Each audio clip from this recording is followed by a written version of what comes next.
সত্যি আজকে আমি আসতে পেরে ধন্য, কিন্তু এই বিশেষ ঘোষণাটা আমি না করে আর আপনাদের কাছে থাকতে পারছি না।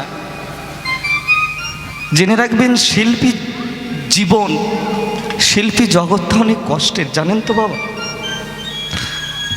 আপনাদের আসরে এখন দাঁড়িয়ে আমি কীর্তন করার কথা নয়,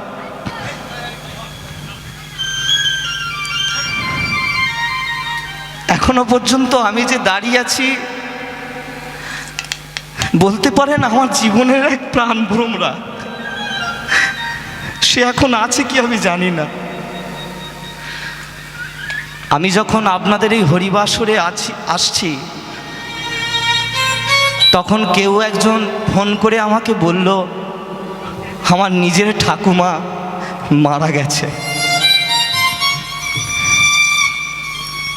আমাকে বলল যে প্রীতম দা, তুমি যেন গান বন্ধ করো না, গান করে তুমি তারপর এসো। আমি বললাম যে দাদা, এই আমাদের কুস্তাকে আমি বললাম যে দাদা, আমি গান তো করতে পারবো না, আমার বাড়িতে মরণাপন্ন হয়ে একজন শুয়ে পড়ে আছে, আমি কি করে গান করব। কিন্তু দেখুন, আজকে যদি আমি এখান থেকে এখন চলে যেতাম কীর্তন না করে, তার জন্য এই হরিবাসর কমিটিকে অনেক মান অপমানিত হতে হতো। আমি যদি চলে যেতাম, মানুষ কিন্তু বুঝতো না, আমাকে অনেক দোষ দিত। তাই আমার বাড়িতে সেই মরা মানুষটা শুয়ে আছে, তাও আমি আজকে আপনাদের চরণতলে এসে গান করছি। আপনারা অপরাধ নেবেন না, আমি কেমন গান আজকে গাইব আমি নিজেও জানি না বাবা। তবে আপনাদের চরণে বলি, আমাকে বেশিক্ষণ ধরে রাখবেন না, আমাকে একটু তাড়াতাড়ি ছেড়ে দেবেন, এটাই আপনাদের চরণে আমার নিবেদন। নিতাই গৌর প্রেমানন্দে হরি বল, হরি বল, হরি বল, হরি বল। তো ভক্তমণ্ডলী, ভক্তিমতী মা বাবারা, আজকে সত্যি আমি কৃতজ্ঞ যে এত সুন্দর হরিবাসরে গত বৎসরের না এবৎসরেও আমাকে কিছু হরিকথা, কৃষ্ণ কথা বলার সুযোগটুকু করে দিয়েছেন। তাই অধমের তরফ থেকে এই হরিবাসর কমিটির সকল ভক্তবৃন্দের চরণে রইল অনন্ত অনন্ত কোটি ভক্তিপূর্ণ প্রণাম।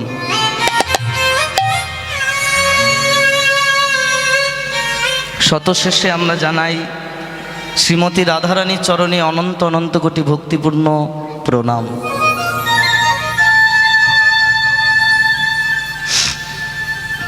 তো চলুন বাবা ঠাকুর, আর আমি দেরি করব না। সর্বোপরি রাধারানী চরণধূলি মস্তকে শিরোধার্য করে আজ আমরা শুরু করব গৌর গোবিন্দের লীলা রসামৃত সিন্ধু। তবে বাবা ঠাকুর, আজকে আমরা যে লীলাটা গাইব, এই লীলাটা কিন্তু একটা ভিন্ন স্বাদের লীলা, একদম নতুন লীলা, অভিনব লীলা। এই লীলাটি শ্রীমদ্ ভাগবতের ৪র্থ অধ্যায় থেকে সংগৃহীত করা হয়েছে। আচ্ছা মা ঠাকুরন, আগে লীলার নামটা বলে দিই কেমন, তারপর বিষয়টা একটু আলোচনা করছি, মনোযোগ দিয়ে শুনবেন। আজকে লীলার নাম হলো ভক্ত গোকর্ণের হরি সাধনা। আচ্ছা, এই দূরের মায়েদের বলছি, লীলার কি নাম বললাম মা? বলুন, ভুলে গেছো? হরিবল, হরিবল। ভক্ত গোকর্ণের হরি সাধনা, মনে থাকবে তো? চলো আজকে এই লীলা আমরা শুনবো। তার আগে একটু বিষয়টা ছোট্ট করে আলোচনা করি। দেখবেন বাবা ঠাকুর, শাস্ত্রে একটা কথা আছে, বা এই কথাটি বেশ প্রচলিত আছে। বলা হচ্ছে যে রাজার পাপে রাজ্য নষ্ট, প্রজা কষ্ট পায়, আর গিন্নির পাপে সংসার নষ্ট, সর্বশাস্ত্রে কয়। হরিবল, হরিবল। মানে মা, ব্যাপারটা একটু মনোযোগ দিয়ে শুনবে, কেউ কিন্তু কথা বলবেন না।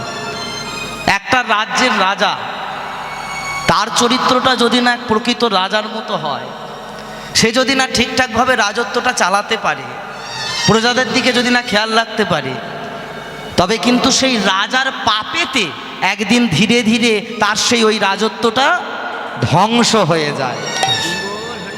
ঠিক তদ্রূপ একটা বাড়ির গিন্নি, অর্থাৎ আমার মায়েরা অপরাধ নেবেন না, মন দিয়ে শুনবেন, বুঝবেন ব্যাপারটা।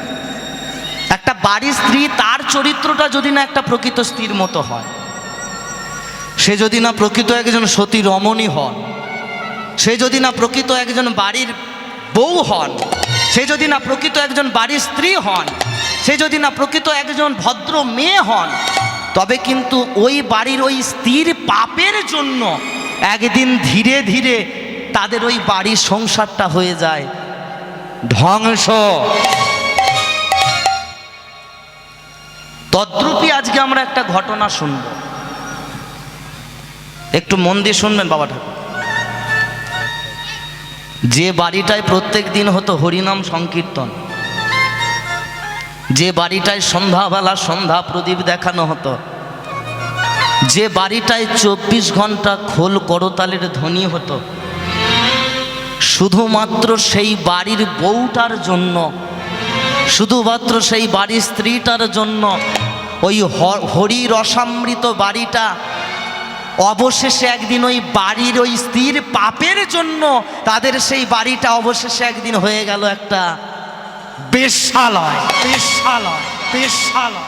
তাদের সেই বাড়িটা একদিন হয়ে গেল একটা পতিতালয়। মাগো, তোমাদের হয়তো এখানে প্রশ্ন জাগছে যে হ্যাঁ গো বাবা, যে বাড়িতে প্রত্যেক দিন হরিনাম হতো সেই বাড়িটা অবশেষে হয়ে গেল একটা পতিতালয়। ও মায়েরা এদিকে তাকাও, তোমাদের মনে প্রশ্ন জাগছে না? প্রশ্ন জাগছে তো? কেন পতিতালয় হলো, এই প্রশ্নের উত্তর আজকে আমরা জানতে পারবো এই লীলার মধ্যে।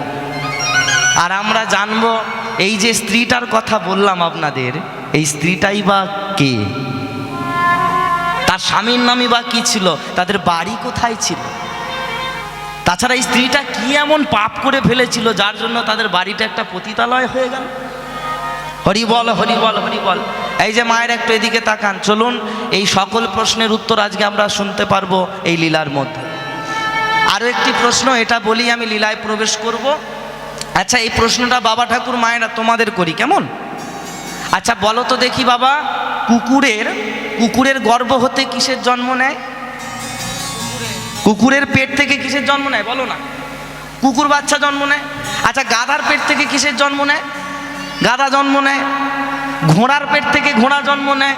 আর গরুর পেট থেকে কিসের জন্ম? গরুই জন্ম নেবে। কিন্তু আজকের আমরা এই লীলার মধ্য দিয়ে জানতে পারবো, প্রকৃত যদি ভাগবত ভক্তি থাকে, প্রকৃত যদি ভগবানের প্রতি বিশ্বাস থাকে, প্রকৃত যদি ভগবানের প্রতি ভালোবাসা থাকে, প্রকৃত যদি ভগবানের চরণে সঁপে দেওয়া যায় নিজেকে, তবে সেই ভক্তির করুণার দ্বারা আর ভগবানের কৃপার দ্বারা গরুর পেটেও কিন্তু মানুষের জন্মগ্রহণ হয়। ব্যাপারটা জানো বাবা ঠাকুর কেমন গন্ডগোলে লাগছে?